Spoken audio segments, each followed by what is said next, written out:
वळूयात पुढच्या बातमीकडे. मिठी नदी गाळ काढण्याच्या निविदेत खरं तर घोटाळा झाला असल्याचा आरोप आता समोर आलेला आहे. ठाकरेंच्या शिवसेनेचे नेते अनिल परब यांनी या संदर्भात आरोप केलेला आहे. निविदेत 90 कोटी रुपयांचा घोटाळा झाल्याचा आरोप अनिल परब यांनी केलाय. मिठी नदी गाळ काढण्याच्या कामात आर्थिक गुन्हे शाखेच्या SIT कडून चौकशी सुरू केली असतानाही घोटाळा सुरू होता.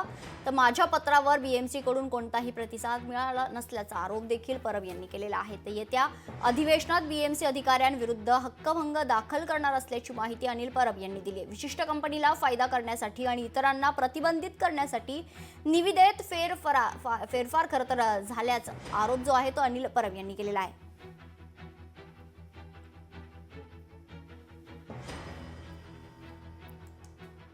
तर मिठी नदी गाळ काढण्याच्या निविदेत घोटाळा झाला असल्याचा आरोप अनिल परब यांनी केलेला आहे. ठाकरेंच्या शिवसेनेचे नेते अनिल परब यांचा आता नवीन आरोप समोर आलेला आहे. निविदेत 90 कोटी रुपयांचा घोटाळा झाला असल्याचा दावा अनिल परब यांनी केलाय.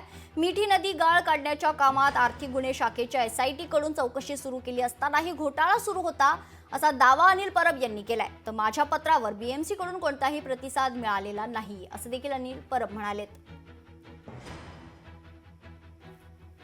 आपल्या सोबत स्वतः ठाकरेंच्या शिवसेनेचे नेते अनिल परब जोडले गेलेले आहेत. अनिलजी, स्वागत आहे तुमचं लोकशाहीमध्ये. एक नवा आरोप आता तुम्ही केलेला आहे, काय प्रतिक्रिया आहे?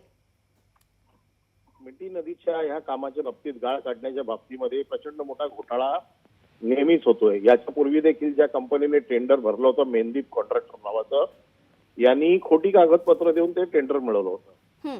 मी ज्या वेळेला आवाज उठवला त्याच्यानंतर ते टेंडर रद्द केलं गेलं, परंतु त्या कॉन्ट्रॅक्टरवरती कुठल्याही प्रकारची कारवाई केली गेली नाही. FIR त्याच्यावरती नोंदला गेलाय, परंतु अटक झालेली नाही. त्यामुळे पूर्णपणे संरक्षण त्याला दिलं जातंय सरकारकडनं. आता देखील जे टेंडर काढलं गेलं, हे टेंडर देखील एका विशिष्ट कॉन्ट्रॅक्टरला मिळावं या हेतूनेच त्याचे सगळे नियम बनवले गेले. सर्वसाधारण नियम जे असतात त्या नियमांना बगल देऊन विशिष्ट नियम, ज्या एका कंपनीकडे वैभव नावाची जी कंपनी आहे, या वैभव नावाच्या कंपनीला हे कॉन्ट्रॅक्ट मिळावं या एका विशिष्ट हेतूने फक्त त्यांच्याकडे उपलब्ध एकाच कंपनीकडे असलेली मशिनरी, म्हणजे ज्याला हवी तशी किंमत देता येईल आणि तो घोटाळा करता येईल अशा पद्धतीने हे काम देण्याचं काम केलंय. मी त्याच्यावरती मुंबई महानगरपालिकेला लिहिलेलं आहे. मुंबई महानगरपालिकेकडे मी मागणी केली आहे सगळ्या कागदपत्रांची. या येणाऱ्या अधिवेशनामध्ये मी हा प्रश्न उचलणार आहे.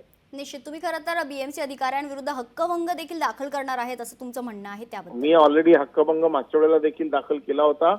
या वेळेला देखील मला कागदपत्र जर मिळाली नाही तर हक्कभंग दाखल करेल. आणि त्यानंतरही जर विशेष जे तुम्हाला कारवाई हवी आहे ती नाही झाली तर त्याच्या पुढचं पाऊल तुमचं काय असेल अनिलजी? विधानसभेत तर ठरेल ना. निश्चित.